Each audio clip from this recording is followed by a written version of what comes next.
Donc bonjour à tous, donc je vais vous faire un deuxième tutoriel concernant le partage de fichiers lourds, mais cette fois-ci pas avec Dropbox mais avec WeTransfer. Donc la méthode est plus simple, mais c'est juste pour envoyer à quelqu'un temporairement des gros fichiers. Alors quand je dis temporairement, c'est parce que ça va rester sur le site que pendant 15 jours, c'est seulement téléchargeable, passé ce délai, les photos ou dossiers sont vidés par WeTransfer directement.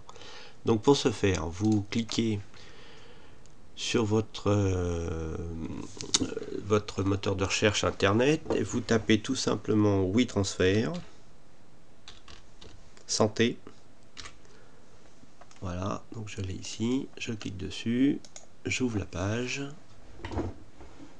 Donc c'est pareil, il va falloir vous créer un compte. Donc une fois que vous l'avez fait, il n'y a pas de problème. Donc moi le mien est déjà fait. Là j'ai juste, vous voyez, je peux envoyer jusqu'à 2 gigas de photos ou de fichiers comme je veux. Donc je fais ajouter les fichiers. Je vais chercher, alors en l'occurrence, les photos que j'ai recadrées pour la galerie web. Donc je sélectionne toutes mes photos, voilà, elles sont toutes ici. Je fais simplement ouvrir. Donc à partir de là c'est fait, j'ai juste à rajouter, donc ajouter d'autres amis. Donc je mets Bertrand Grémard. Alors je ne l'ai pas, non, je vais prendre dans ceux que j'ai à la base. Donc il y a Albouchapelle, c'est juste pour lui montrer. Je clique sur transfert et à partir de là je fais faire un essai. Je vais lui marquer quand même un petit texte.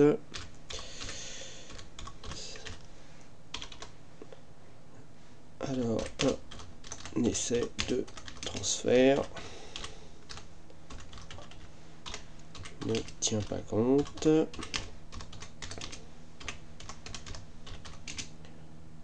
de ce mail plus James.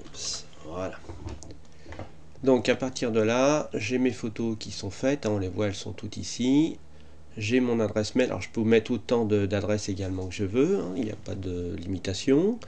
Par contre, vous ne pouvez pas ajouter de carnet de contact, malheureusement. Donc par contre, il tiendra en mémoire toutes les adresses que vous aurez tapées. Donc pour celle de Bertrand, vous allez faire un copier-coller ou les retaper à la main comme vous le sentez. Ensuite, on clique sur transfert. Voilà, il monte les photos, c'est assez rapide. Donc là, on va le laisser travailler. Les photos sont pas très lourdes. Si les fichiers sont très volumineux, bah forcément, ça mettra plus de temps. Et de l'autre côté, ce sera la même chose à télécharger.